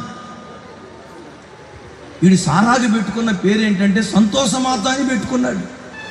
ఈ మొండోడికి ఎట్లా వాక్యం చెప్పాలో నాకు అర్థం కాక నేను అన్నా, అయ్యా సంతోషమాత నువ్వు అక్కడే తాగటం ఎందుకు, మీ అమ్మాయికి కూడా పోయి అన్నా, మీ ఆవిడకి కూడా పోయి అన్నా, మీ కొడుకు కూడా పోయి, మీ కూతురు కూడా పోయి, 3 సంవత్సరాల కూతురు కూడా పోయి అన్న. కూతురు కూడా సంతోషమాతను పోయమనేసరికి మనోడికి నిషా దిగినట్టుంది. అంటాడు, ఏం మాట్లాడతారు పాస్టర్ గారు? కూతురికి అట్లా సారా పోస్తాం, ఆడపిల్లకి సారా పోయమంటారా అన్నాడు. నేనన్నా, అపచారం, అది సారా కాదయ్యా, సంతోషమాత. మనోడికి మొత్తం దిగినట్టుంది. నేను అప్పుడు చెప్పా, మనస్సాక్షిని చంపుకొని మాట్లాడికయ్యా, దీన్ని సంతోషమాత అని ఏదో నువ్వు మాట్లాడుతున్నట్లుగా ఉన్నావు. నా మాట విను.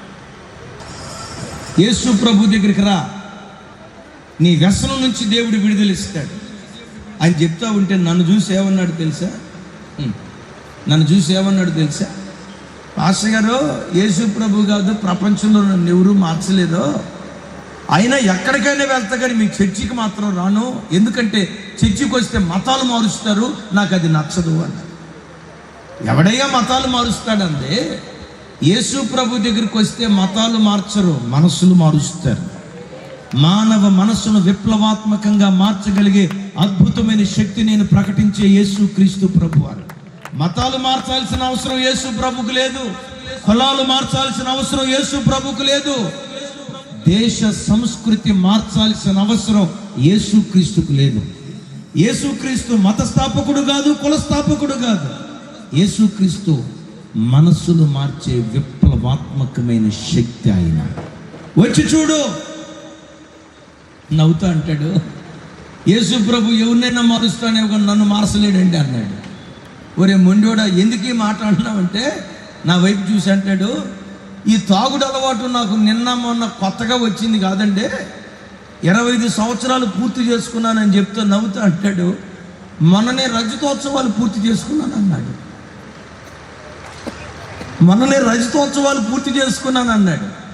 నేను చెప్పా, 25 సంవత్సరాలు కాదు, అది పుట్టినప్పటి నుంచి వచ్చిన బలహీనత అయినా విమోచించటానికి నా దేవుడు శక్తివంతుడు. ఆయన పేరే రక్షకుడు. చప్పట్లు కొట్టు స్తోత్రాలు చెప్తా. ఆయన పేరే రక్షకుడు. లోకములో భక్షకులు ఉన్నారేమో కానీ ఒకే ఒక్క రక్షకుడు నేను ప్రకటించే యేసుక్రీస్తు వారు. నేను ఇంతసేపు వాక్యం చెప్తే ముగింపులో ఏమన్నాడు తెలుసా? అయ్యా రేపు తప్పకుండా రాయి అంటే ముగింపులో అన్నాడు, అయ్యా రేపు తప్పకుండా రాయి అన్న. ముగింపులో ఇంతసేపు విని అన్నాడు, బతుకుంటే చూద్దాంలే అన్నాడు. మరి బతుకుంటే చూసేది ఏంటయ్యా, ఇంకా 3 రోజుల తర్వాతే కదా ఆదివారం, బతుకుంటే చూద్దాంలే అన్నాడు. వెళ్ళిపోయాను. ఆదివారం తర్వాత ఆరాధన జరిగేటప్పుడండి నా కళ్ళు ఆయన్నే వెతుకుతున్నాయి, వచ్చాడని. చూస్తూ ఉంటే అద్భుతం తెలుసా, ఆదివారపు ఆరాధనకు వచ్చాడు. ఆరాధన జరుగుతూ ఉంటే కూర్చొని ఏడుస్తున్నాడు. ఏడుస్తూ ఉంటే ఒకవైపు సంతోషం కలుగుతుంది, ఇంకొక వైపు భయం కలుగుతుంది. ఎందుకో చెప్పమంటారా? తాగినోళ్ళు తాగినప్పుడు ఏడ్చినంత ఏడ్పు పశ్చాత్తాపంతో ఏడ్చే మనకు కూడా ఏడుపు రాదు. నాకు డౌట్ ఏం వచ్చిందో తెలుసా, దేవా మనోడేమన్నా సొక్కేసుకొని వచ్చాడా ఏంటి, ఎట్లా ఏడుస్తున్నాడు ఏంటో నాకు అర్థం కాల. మొత్తానికి ప్రార్థన అంతా అయిపోయిన తర్వాత ప్రార్థన చేయించుకుంటాను నా దగ్గరికి వచ్చాడు. ఆయన నెత్తి మీద చేయి పెట్టే ముందు నా ముక్కు తీసుకెళ్ళి నోటి దగ్గర పెట్టా, తాగి వచ్చాడో మామూలుగా వచ్చాడా అని. నన్ను గమనించి అంటాడు, అయ్యగారు మీరేం కంగారు పడొద్దు, నేను తాగి రాలేదు అన్నాడు. నా చేతులు పట్టుకుని అన్నాడు, నేను పుట్టిన నాటి నుండి నేటి వరకు నా బ్రతుకులో నేను ఏడ్పించిన వాడినే కానీ ఏడ్చినోడిని కాదయ్యా. ఏమైందో నాకు తెలియదు, ఈరోజు మందిరానికి వచ్చి కూర్చుంటే నా గుండె పెండబడింది, పిచ్చోడు ఏడ్చినట్లుగా నేను ఏడుస్తూ ఉన్నానయ్యా. చేతులు పట్టుకున్న ఒక మాట అన్నాడు, నేను నీతిగా బ్రతకాలనుకుంటున్నా పాస్టర్ గారు, ఈ త్రాగుడి వ్యసనం విడిచిపెట్టాలనుకుంటున్నా పాస్టర్ గారు, నేను మారేటట్లుగా నా కొరకు ప్రార్థన చేయండి అని చెయ్యి పట్టుకుని ఏడుస్తున్నాను. ప్రార్థన చేసి నేను ఒక మాట అన్నాను, అయ్యా మొన్న మీ ఇంటికి వచ్చినప్పుడు యేసు ప్రభు ఏదో మతాలు మారుస్తాడు అన్నావు కదా, ఇప్పుడు యేసు ప్రభు గురించి నీ అభిప్రాయం ఏంటి అన్నా. నవ్వుతా అంటాడు, యేసయ్య మతాలు మార్చేవాడు కదయ్యా, మనస్సులు మార్చే దేవుడని ఈరోజు నాకు అర్థమైందయ్యా. ఏమైందో నాకు తెలియదు, మందిరానికి వచ్చి కూర్చున్నానయ్యా. మందిరానికి వచ్చి కూర్చున్నప్పటి నుండి ఈ ప్రజలను చూసిన తర్వాత నేనేంటి, నా బ్రతుకేంటి, 27 సంవత్సరాల నుంచి 26 సంవత్సరాల నుంచి ఈ తాగుడు వ్యసనానికి బానిసనై కష్టార్జితం అంతా దీనికి నేను ధారపోస్తున్నా. నాతో పాటు కంపెనీలో ఉద్యోగం చేసేవాళ్ళు, వాళ్ళ బ్రతుకులు ఎంత బాగున్నాయి, నా బ్రతుకు ఏంటి ఇట్లయిపోయింది. వీళ్ళందరినీ చూసిన తర్వాత, మందిరంలో కూర్చున్న తర్వాత నా పాపం పట్ల నాకు అసహ్యత కలిగి నాకు నీతిగా బ్రతకాలనే ఆశ నాకు కలిగిందయ్యా. నేను ప్రభు కొరకు బ్రతికేటట్లుగా ప్రార్థన చేయన్నాను. ప్రార్థన చేసాం. ఆ తర్వాత మారు మనసు పొందాడు, బాప్తిస్మం తీసుకున్నాడు. ఈరోజు సంఘంలో ఒక స్తంభంలాగా దేవుని కొరకు నిలవబడ్డాడు. యేసుక్రీస్తు ఎవరో తెలుసా? పాపం అనే శత్రువు చేతుల్లో నుంచి నిన్ను విడిపించే ఒక అద్భుతమైన శక్తి నా యేసుక్రీస్తు ప్రభు. అయిలారా, ఏ పాపం నిన్ను ఏలుబడి చేస్తా ఉంది? ఏ పాపపు బానిసత్వంలో నువ్వు నలిగిపోతున్నావు? ఆ పాపంలో నుంచి బయటకు రావాలని నువ్వు ఎంత ప్రయత్నం చేసినా రోజు రోజుకు ఒకవేళ నువ్వు దిగిపోతున్నావేమో. ఈ కాలంలో ప్రత్యేకంగా అనేక మంది యవ్వన బిడ్డలను ఫోర్నోగ్రఫీ అనే శత్రువు మనుషులను బంధిస్తూ ఉన్నాడు. అశ్లీలమైన భూత బొమ్మలు అనేటువంటి వాటిని, అశ్లీలమైన సైట్కి అలవాటు పడిపోయి జీవితాలను నాశనం చేసుకుంటున్న యవ్వన బిడ్డలు అనేక మంది ఉన్నారు. నీకున్న వ్యసనం ఎలాంటిదో నాకు తెలీదు, నిన్ను పట్టి పీడిస్తున్న పాపం ఎలాంటిదో నాకు తెలీదు, ఏ ఊబిలో రోజుకు నువ్వు కూరుకుపోతున్నావో దిగిపోతున్నావో నాకు తెలీదు. కానీ నీకు ఒక శుభవార్త, నువ్వు కూరుకుపోయినటువంటి పాపపు ఊబి ఎంత భయంకరమైనదైనా దానిలో నుండి నిన్ను లేవనెత్తటానికి నేను ప్రకటించే యేసుక్రీస్తు వారు బలవంతుడైనటువంటి దేవుడు. ఒక్కసారి ఆయన వైపు చేతులెత్తి, ప్రభా నాకు విడుదల దయచేయి, ప్రభా నన్ను విడిపించు అని ఆయన సన్నిధిలో నిండు మనసుతో నువ్వు అడగాలే గాని, ఉన్న పాటున సౌలును పౌలుగా మార్చినట్లు, యాకోబును ఇశ్రాయేలుగా తీర్చిదిద్దినట్లు ఈ రాత్రి నిన్ను మార్చటానికి నా దేవుడు శక్తి కలిగినటువంటి వాడు. చప్పట్లు గుర్తు ప్రభుకు స్తోత్రాలు చెప్తాడు.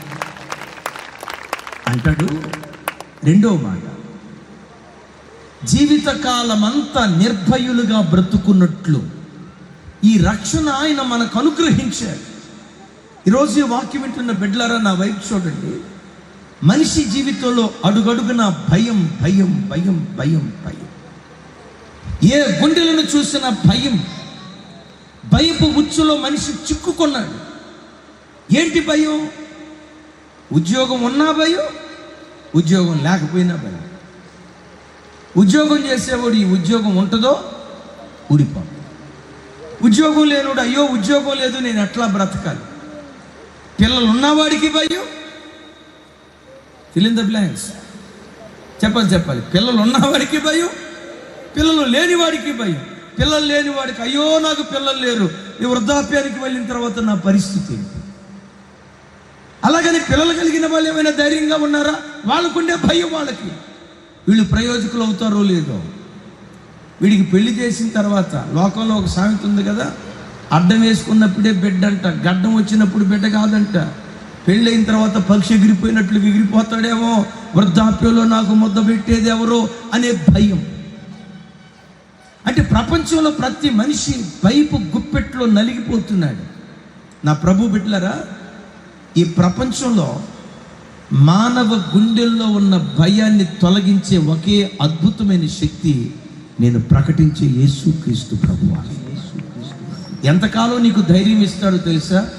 జీవితకాలపు ధైర్యాన్ని దేవుడు నీకు ఇస్తాడు.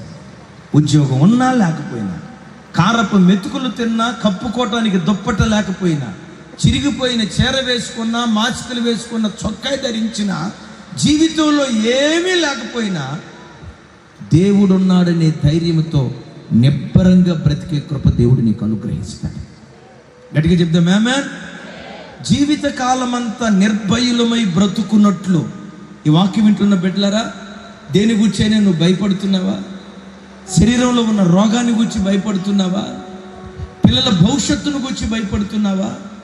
నిన్ను ఏలుబడి చేస్తున్న ఆర్థిక సమస్యల గురించి భయపడుతున్నావా? ఏ భయం నీ గుండెలను భయపెడుతుంది? ఏ భయం చేత నింపబడి రోజుకు నువ్వు కృంగిపోతున్నావు?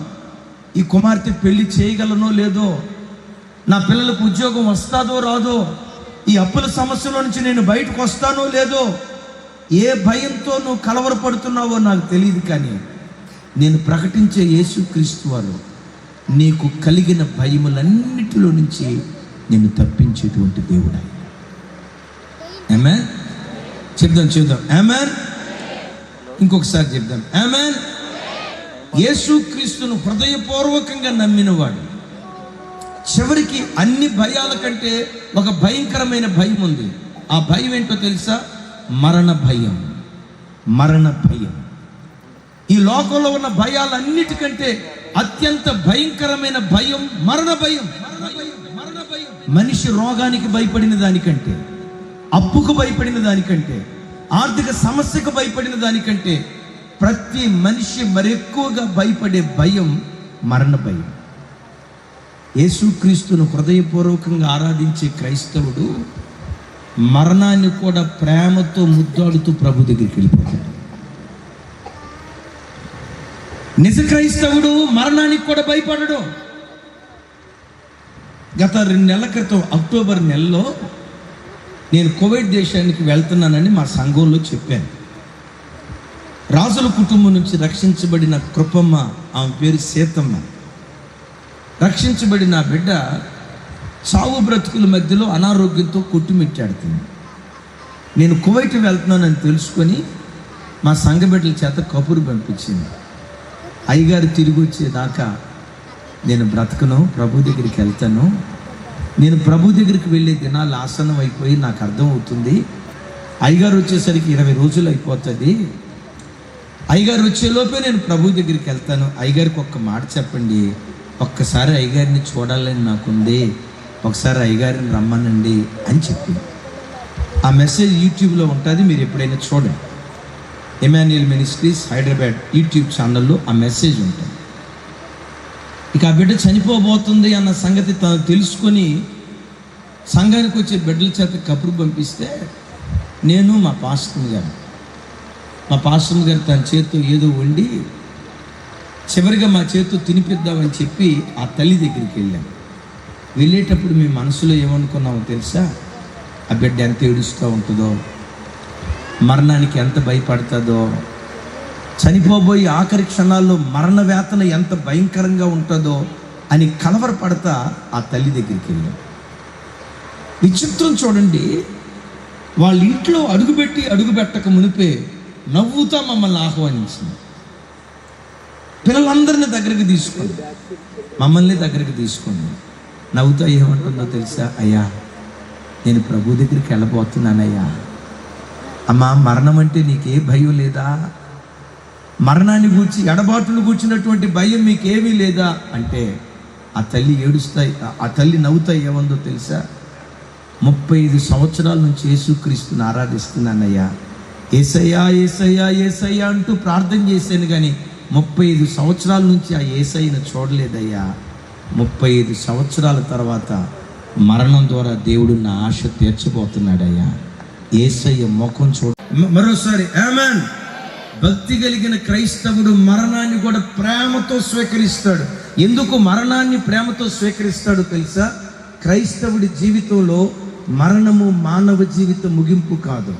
క్రైస్తవుడి జీవితంలో మరణము మహిమాలోకానికి ముఖద్వారం లాంటిది. ఎలాంటిదండి? ఈ మరణ భయాన్ని తొలగించిన వాడు ఎవరో తెలుసా? యేసుక్రీస్తు వారు. ఆఖరి మాట చెప్తాను, నేను ముగిస్తాను. యేసుక్రీస్తు రక్షకుడు, పాపములో నుండి ప్రజలను విడిపించే రక్షకుడు. యేసుక్రీస్తు వారు భయములో నుంచి విడిపించే రక్షకుడు. ఆఖరి మాట అంటాడు, పరిశుద్ధులుగాను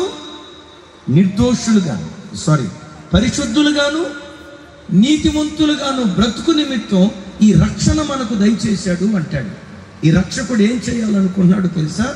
మనలను పరిశుద్ధులుగా మార్చాలని కోరుకున్నాడు. అప్పుడు పరిశుద్ధత పరిశుద్ధత పరిశుద్ధత అని అంటున్నాం కదా. పరిశుద్ధత అనే పదానికి బైబిల్ ఇచ్చే డెఫినేషన్ ఏంటో తెలుసా? ప్రత్యేకముగా ఉండటం అని అర్థం. క్రైస్తవుడు ఎప్పుడు కట్టైనా, వస్త్రధారణైనా, వేషధారణైనా పోతాయి. ఎన్నో రకరకాలైన వింతలు, విచిత్రమైన వేషాలు వస్తాయి, పోతాయి.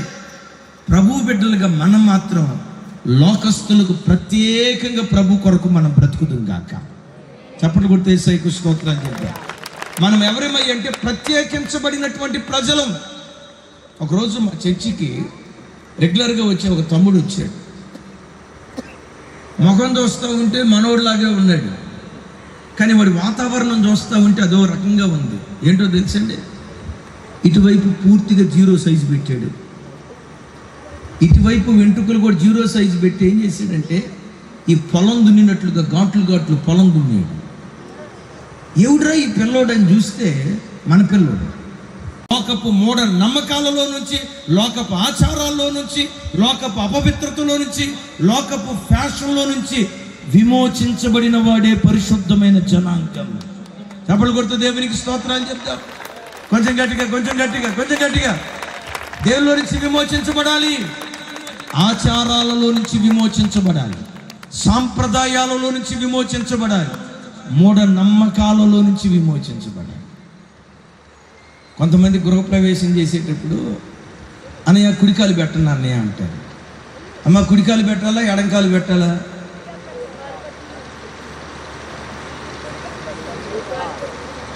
ఒక్కరు చెప్పట్లా.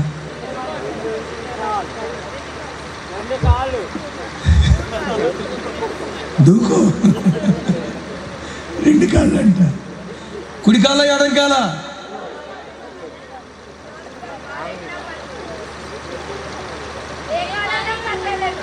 థ్యాంక్ యూ అమ్మా. ఇక్కడేమో ఏ కాలైనా పర్వాలేదనో, అక్కడ మాత్రం కుడికాలే పెట్టు. యేసు నామంలో విగ్రహ సంబంధమైన ఆచారాలు సిలువ వేయబడును గాక. ప్రభు బిడ్డలు ఈ ఆచారాల నుంచి బయటకు వస్తే దేవుని మహిమను చూడటానికి దేవుడు కృప చూపిస్తాడు.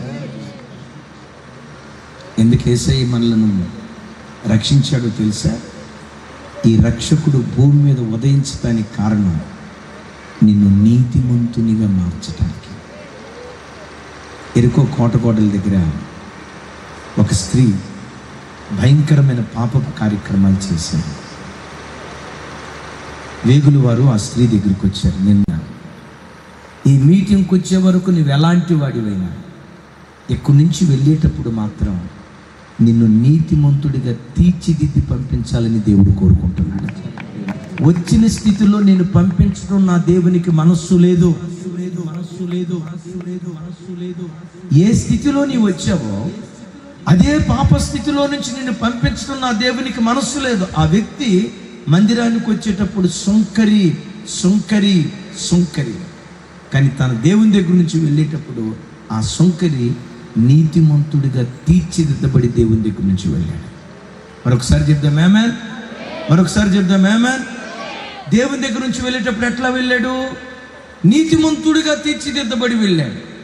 ఈ రాత్రి నా ప్రభు కోరుకునేది, నీ పాప స్థితిని బట్టి నిజంగా నువ్వు గుండెలు బాదుకుంటూ, రక్షకుడా నా కొరకే నువ్వు పుట్టావయ్యా, నా కొరకే నువ్వు ఉదయించావయ్యా, నా పాపపు బ్రతుకును నీతియుక్తమైన బ్రతుకుగా మార్చడానికే ఉదయించావయ్యా అని నీ పాప స్థితిని బట్టి నిజంగా ఈ రాత్రి నువ్వు పశ్చాత్తాపడగలిగితే యేసు నామం పేరిట నిన్ను నీతిమంతుడిగా తీర్చి నీ గృహానికి పంపించును గాక. నువ్వు నీతిమంతుడిగా మారితే ఏం జరిగిద్దో తెలుసా? బైబిల్లో రాయబడిన మాట, నీతిమంతుల తలల మీదకి ఆశీర్వాదం వస్తుంది అని రాసి. నీ మీదకి ఆశీర్వాదం రావడం గొప్ప విషయం కాదు. అదే సామెతల్లో ఏమని రాసి ఉంటుందంటే, నీతిమంతుడు విడవబడుట కానీ వారి పిల్లలు భిక్షమెత్తుకొనుట కానీ నేను చూసి ఉండలేదంటాడు. దేవుడు నీకు ఇచ్చిన విలువైన జీవితంలో నువ్వు నీతిమంతుడిగా బ్రతికితే నువ్వు చనిపోయిన తర్వాత నీ పిల్లలను దేవుడు తన చేయి పట్టుకుని నడిపించడం ప్రారంభిస్తాడు. నీ పిల్లలను ఎన్ని తరాలు తెలుసా? బైబిల్లో రాయబడిన మాట, ఒక్కడు నీతిమంతుడిగా బ్రతికితే ఆ నీతిమంతుడిని బట్టి 1000 తరాల వరకు వారి పిల్లలను నేను కరుణిస్తాను అంటాడు. అంతేనా? బైబిల్లో రాయబడి ఉంటుంది, నీతిమంతులు దేవుని రాజ్యములో సూర్యునిలాగా ప్రకాశిస్తూ ఉంటారట. దైవ సేవకులు ఎన్నో వేల రూపాయలు ఖర్చు పెట్టి మీటింగ్ ఏర్పాటు చేశారు. ఎందుకో చెప్పంటారా? ఈ స్థలంలో కూర్చున్న ప్రతి బిడ్డ పరలోకంలో కూర్చునే భాగ్యం దేవుడు అనుగ్రహించాలి. ఈ మీటింగ్కి వచ్చిన బిడ్డల్లో ఒక్క బిడ్డ కూడా విడవబడకూడదు. ఇక్కడ ఎలా మనం కూర్చున్నామో పరలోకంలో కూడా కూర్చొని ప్రభువుని ఆరాధించే ఆ గొప్ప భాగ్యం దేవుడు అనుగ్రహించును గాక. ఎంతసేపు నువ్వు వాక్యం విన్న తర్వాత ఒకవేళ రాహాబులాగా నువ్వు బ్రతికితే, యాకోబులాగా నువ్వు జీవిస్తే, నేను పంపించేటప్పుడు ఇజ్రాయేలుగా దేవుడు మార్చాలనుకుంటున్నాడు. నీతిమంతురాలకు రాహాబుగా మార్చాలనుకున్నాడు. నీతిమంతురాలకు రాహాబు తన బ్రతుకును మార్చుకుంటే రాహాబు బ్రతుకు ఎంత ధన్యమైపోయిందో. ఒక్క క్షణం రాహాబులో నుండి మహారాజైన దావీదు పుట్టుకొచ్చాడు. రాహాబులో నుండి రాజైన హిజ్కియా పుట్టుకొచ్చాడు.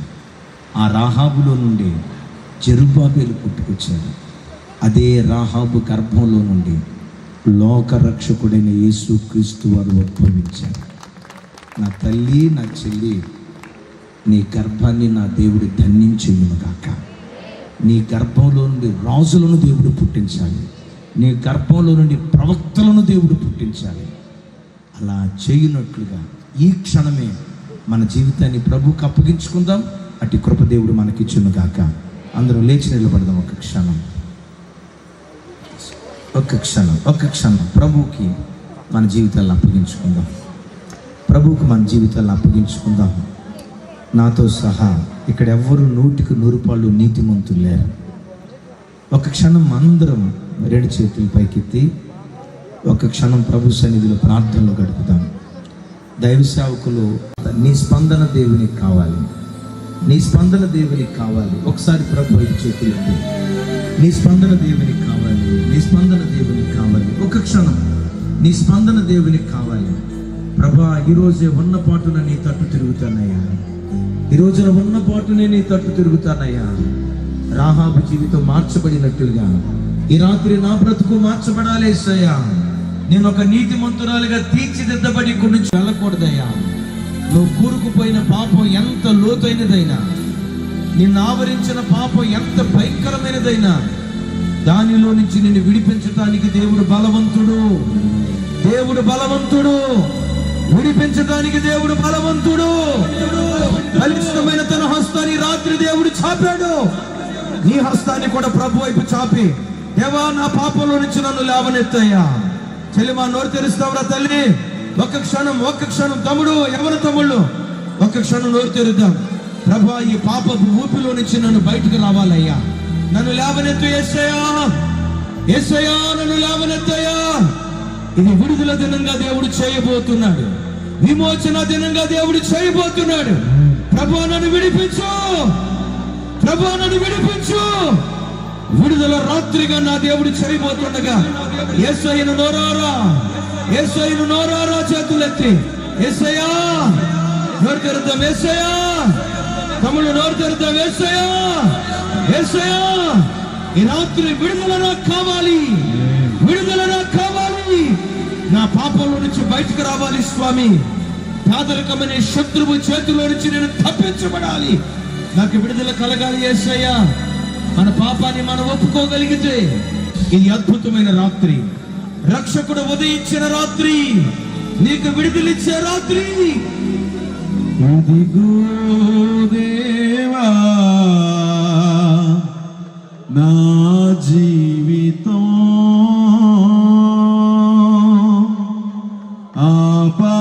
ఆపాదమస్తకం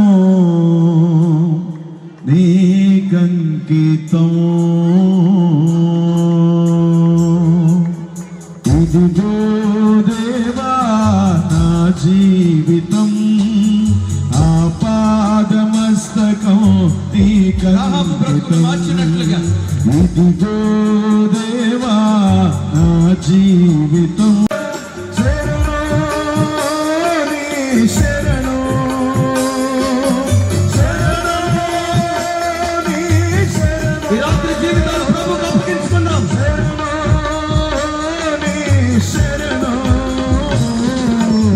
ఇదిగో దేవా నా జీవితం,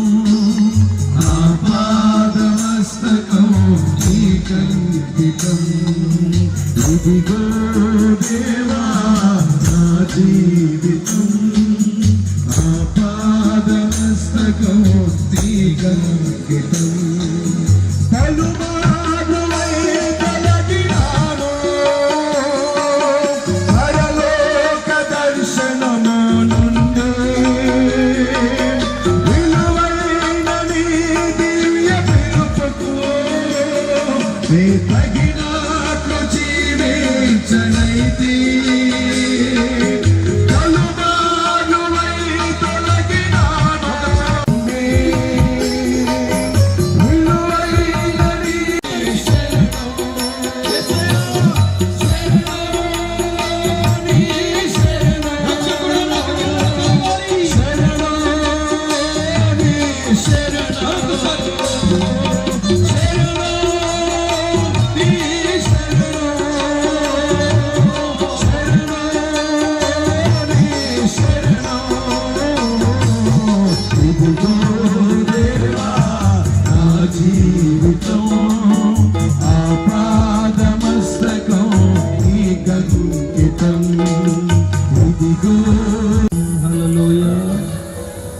హల్లెలూయా హల్లెలూయా. నా పాపపు జీవితాన్ని విడిచిపెట్టి రాహాబులాగా నీతిగా బ్రతకాలని నేను ఆశపడుతున్నానయ్యా. మరొక అవకాశం దేవుడు నాకు ఇవ్వాలని నేను కోరుకుంటున్నానయ్యా. శత్రువు చేతిలో నుంచి తప్పించబడాలని కోరుకుంటున్నానయ్యా.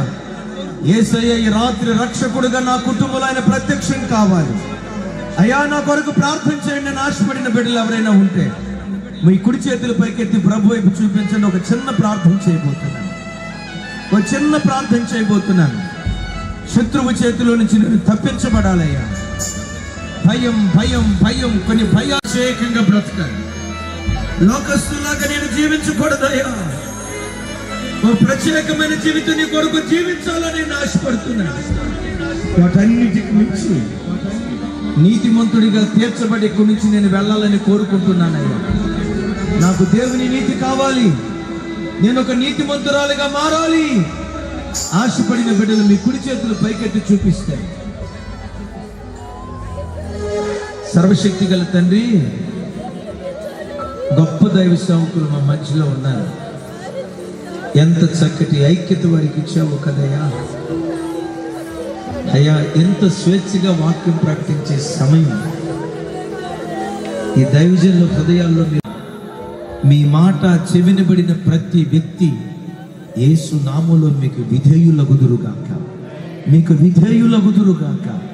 మీరే నిజదేవుడని అంగీకరించుదురుగాక. కొంతమంది మీ సన్నిధికి వచ్చి మీ తట్టు చేతులెత్తి చూపిస్తున్నారయ్యా. ఏ శత్రువు చేతిలో వాళ్ళు బందీ అయిపోయారో ఆ శత్రువు చేతిలో నుంచి తప్పించయ్యా. ఎక్కడ ప్రత్యేకంగా బ్రతకలేకపోతున్నారో, గుండెల్లో ఏ భయం ఉందో ఆ భయం నుంచి మీ ప్రజలకు మీరు విడుదల దయచేయమని ప్రార్థన చేస్తున్నాను. మీ తట్టు చేతులెత్తి చూపిస్తున్న ప్రతి బిడ్డ చేతిని యేసు నామములో ఈ రాత్రి మీరు పట్టుకొందురుగాక. యేసు నామములో ఈ రాత్రి ఆ చేతులు మీరు పట్టుకొందురుగాక. ఉన్నత స్థలము నుండి మీ బాహువును చాపి ఆ బిడ్డల చేతులు మీరు పట్టుకొందురుగాక. జగటగల దొంగ ఊపిలో నుండి ఆ ప్రజలను మీరు పైకెత్తుదురుగాక. రాహాబు బ్రతుకు వేడుకగా నిలవబెట్టబడినట్లుగా మీ తట్టు చేతులెత్తి చూపిస్తున్న ప్రతి బిడ్డ చేయి, ప్రతి బిడ్డ బ్రతుకు రాహాబులాగా వేడుకగా మార్చబడునుగాక. చేతులెత్తిన కుటుంబాలలో నుంచి రాజులు బయలుదేరాలయ్యా. భూలోకాన్ని తలకిందులు చేసే ప్రవక్తలు బయలుదేరాలయ్యా. ఆ ఆశీర్వాదం ప్రతి బిడ్డకు దయచేసి మా దైవజనులందరి కొరకు ప్రార్థన చేస్తున్నాను. ప్రెసిడెంట్ గారి కొరకు, కమిటీలో ఉన్న బోర్డు మెంబర్స్ కొరకు, సేవకులందరి కొరకు స్తోత్రం. వారిని వారి పరిచర్యలు యేసు నామములో 2023వ సంవత్సరంలో ఒక ఫలభరితమైన సేవగా మీరు చేయుదురుగాక. మందిరానికి వచ్చే విశ్వాసులంతా అగుల ప్రిస్కిలాలుగా సేవలో వారు మార్చబడుదురుగాక. సేవకుల కొరకు ప్రాణం పెట్టేవారిగా సంఘానికి వచ్చే ప్రతి విశ్వాసుని ప్రతిష్ఠించుదురుగాక.